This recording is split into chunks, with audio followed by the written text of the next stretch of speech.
Olá, alunos, tudo bem? Então, agora nós vamos fazer uma revisão geral aí, ver os principais pontos, os principais tópicos para a avaliação, ok? Então, vamos logo lá, que temos muitos assuntos para rever.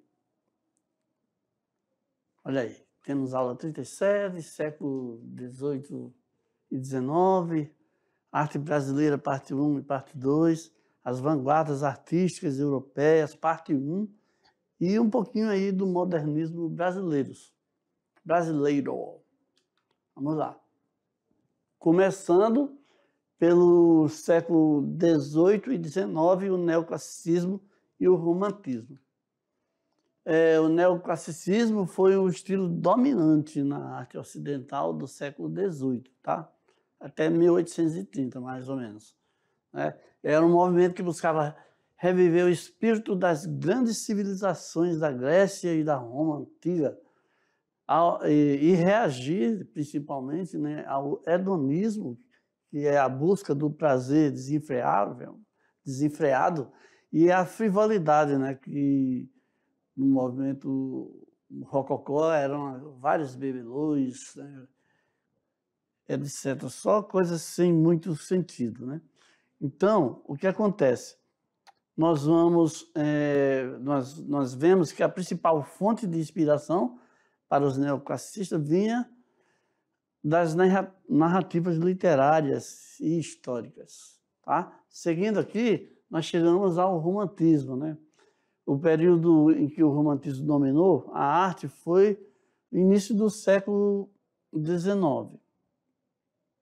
Então, nesse momento histórico, estavam acontecendo várias mudanças políticas, sociais e culturais, todas com ligação com os acontecimentos do fim do século XVIII. E os principais acontecimentos aí, assim, que mudaram a vida das pessoas, foi a Revolução Industrial, com a criação das máquinas que solucionavam todo tipo de problemas técnicos da produção. E até as pessoas achavam que realmente tinha resolvido tudo, né? Mas, e outras mudanças significativas, como a divisão do trabalho, né, e o começo da especialização na mão de obra. O começo das grandes fábricas foi proporcionando o aparecimento desse tipo de problema aí, né? A divisão do trabalho e especialização em só um tipo de atividade. Então, chegamos aqui na aula 39, com a arte brasileira, parte 1, onde nós vemos aqui a arte indígenas e afro-brasileiras, né? E também um pouquinho aí sobre o rococó, o barroco e o rococó brasileiro. Vamos lá. As artes indígenas brasileiras, a porção tradicional e a contemporânea, e também relativo ao rococó e o barroco, né? A religião e a ornamentação, como todos esses tópicos aí se entrelaçam, né? Começando aqui com as artes indígenas, nós vemos aqui logo um quadro aqui representativo que evoca de sobremaneira aí a chegada dos portugueses no Brasil, a imaginação de como seria assim, como foi, né, a receptividade dos índios, e a novidade, né? E essa questão também da admiração, porque são pessoas com atitudes totalmente diferentes umas das outras, né? Uns estilos e outros sem roupa e o tipo de... E aqui na arte afro-brasileira e africana, afro-brasileiras são pessoas negras provindas da África, que já nascidas no Brasil, né? E a africana, no caso aqui, porque nós vamos retratar aqui a chegada, né? As condições de viagem, né? Então, esse quadro aqui é um quadro chamado Navio Negreiro, do Johann Moritz Rugendas, né? Onde ele mostra aí as viagens, todos amontoados, aí com pouca roupa, e nessas condições aí bem ultrajantes, bem humilhantes. Né? Chegamos então aqui ao rococó, ao barroco, só quero falar rococó primeiro, e o rococó brasileiro, tá? Iniciando aqui com essa igreja onde esses 12 profetas, essas obras aqui, né, que foram feitas, né, foram manufaturadas, vamos dizer assim, pelo Antônio Francisco Lisboa, em Congonhas do Campo, em Minas Gerais. Tá? Então, o Antônio Francisco Lisboa, mais conhecido como Aleijadinho, né, no seu projeto para a Igreja São Francisco de Ouro Preto, por exemplo, é uma obra de arte plena e perfeita, né? Era um grande artista, o Aleijadinho, né? Então, é aí onde ele encontrava fonte de trabalho, era fazendo trabalhos para as igrejas. Então, os motivos eram motivos religiosos, eram santos, como dessa igreja que nós vimos. Outro artista que trabalhava também era o Manuel da Costa Ataíde, só que enquanto o Aleijadinho trabalhava na parte, vamos dizer assim, de baixo, ele estava lá no teto com suas pinturas, né, em tetos das igrejas. Também o campo de trabalho eram as igrejas, né? Então, característica do estilo barroco e, quer dizer, uma obra completava perfeitamente as outras, né? Enquanto ele ia com as pinturas, o Aleijadinho ia com as esculturas e com a arquitetura. Ok? O outro mestre era o mestre Valentim da Fonseca Silva, que nasceu em Minas Gerais, e no Rio de Janeiro tornou-se um artista altamente conhecido, procurado, né, para serviços de talha, de escultura e moldes de peça de luxo em metal, né, principalmente em ouro. Né? Então, temos aí os principais artistas, os principais destaques desse período aí brasileiro. Né? Temos também, aqui agora, na aula 40, né, que fala da arte brasileira, parte 2, nós vamos rever aqui a arte acadêmica e o modernismo no Brasil. Olha, a arte acadêmica tem assim toda a sua causa, né, na chegada da missão artística francesa, na criação da Academia Brasileira de Artes, né, a Academia Brasileira que foi assim o projeto, que foi o objetivo da chegada da missão artística francesa e as influências que foram trazidas. Né? E o modernismo, nós vamos ver aqui a ruptura justamente com essas ideias aqui, né? E as características, então, nós vamos ver aqui na aula. Vamos ver aqui logo sobre a missão artística francesa. Quando esses artistas, aqui, esse grupo, né, que foi convidado a vir ao Brasil, e foram liderados pelo Joaquim Le Breton, que ele não era propriamente um artista, ele era um administrador, ele era o coordenador do grupo. Né? Mas o artista que era o Debret, que era um pintor histórico, né? O paisagista Nicolas Taunay e o seu irmão, né? E o arquiteto Gandian de Montigny e o gravador de medalhas Charles Simon Pradier. Essas pessoas aí vieram aí com habilidades diversas, mas vieram para criar a escola de academia de arte, né? A primeira academia de arte do Reino Unido, de Portugal, Brasil e Algarves. Né? Então, nós vemos aqui a missão artística francesa. E aí nós vamos ver, então, o modernismo e as suas características e também um acontecimento altamente preponderante, né, do modernismo, né, para o estabelecimento das novas atitudes artísticas e os principais artistas aqui que trabalharam, que operaram no modernismo. Então, vamos ver aqui. Então, basicamente, é mais importante, né, basicamente, a gente já entender quais foram as mudanças principais, né, com a chegada do modernismo. Né, que é um grande atrevimento aqui, pinceladas mais soltas, um desenho mais livre, as cores mais intensas e maior expressividade. E os temas brasileiros passam a ser valorizados. Né? lendas, índios, costumes urbanos e rurais, festas populares, paisagens com independência da fidelidade ao real. Olha aqui que coisa altamente importante, tá? O artista podia colocar um pouquinho da sua interpretação ao fazer os seus quadros, ao fazer os seus trabalhos, né? Porque isso daí era proibido, não era aceito, né? Principalmente porque as academias eles tinham como eu digo, tinha uma espécie de prova, né? Tinha uma avaliação por professores dessas escolas aí. Os professores avaliavam essa questão de fidelidade ao greco-romano, né? E aí, quando passa a usar a arte greco-romana, quando passa a usar suas pinceladas mais soltas, mais expressividade com temas brasileiros, né? Lendas, índios, costumes, aí eles passam a uma ruptura, né?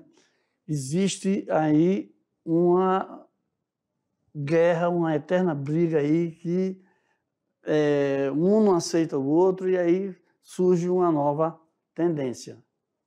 Então, chegamos aqui na aula 41, né, onde nós vamos ver as vanguardas artísticas europeias, parte 1, vendo aqui o impressionismo, né, que veio logo depois ali das academias, e depois o pós-impressionismo e o expressionismo. Vamos ver aqui o impressionismo.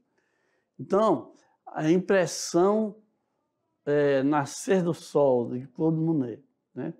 Então, esse artista aqui, ele passou a trabalhar seus temas conforme a posição da luz, né?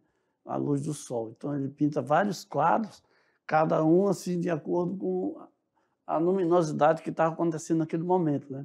Então, temos aqui, ele não se preocupa tanto com as formas, é uma sugestão das formas, né? Ou seja, você tem uma impressão da realidade.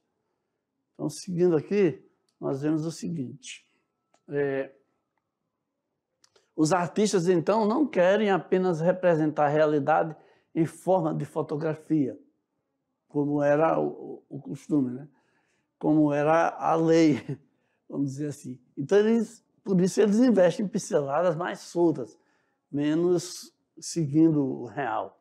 E o pós-impressionismo já é um momento de maior desenvolvimento dessa primeira ideia aí, né?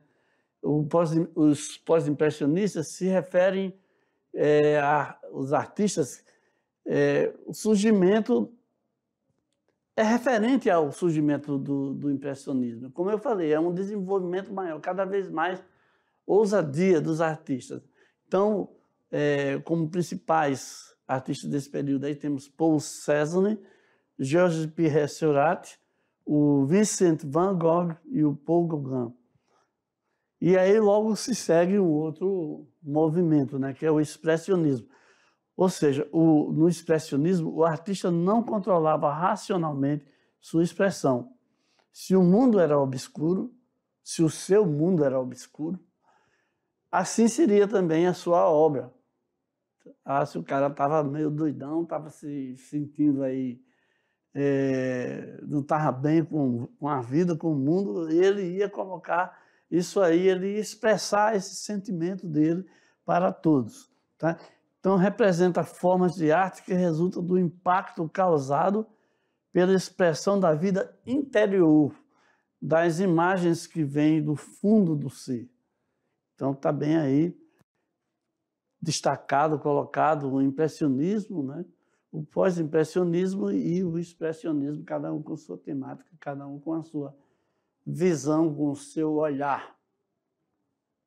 Então, agora nós vamos para a nossa aula 46, o maior destaque aí do modernismo brasileiro. Nós escolhemos aqui de Cavalcante e Heitor Villa-Lobos, né? Então, de Cavalcante são artistas altamente importantes do modernismo brasileiro, tanto de Cavalcante, com seus mais 5.000 quadros, né, como o Heitor Villa-Lobos. Heitor Villa-Lobos é do lado da música, né?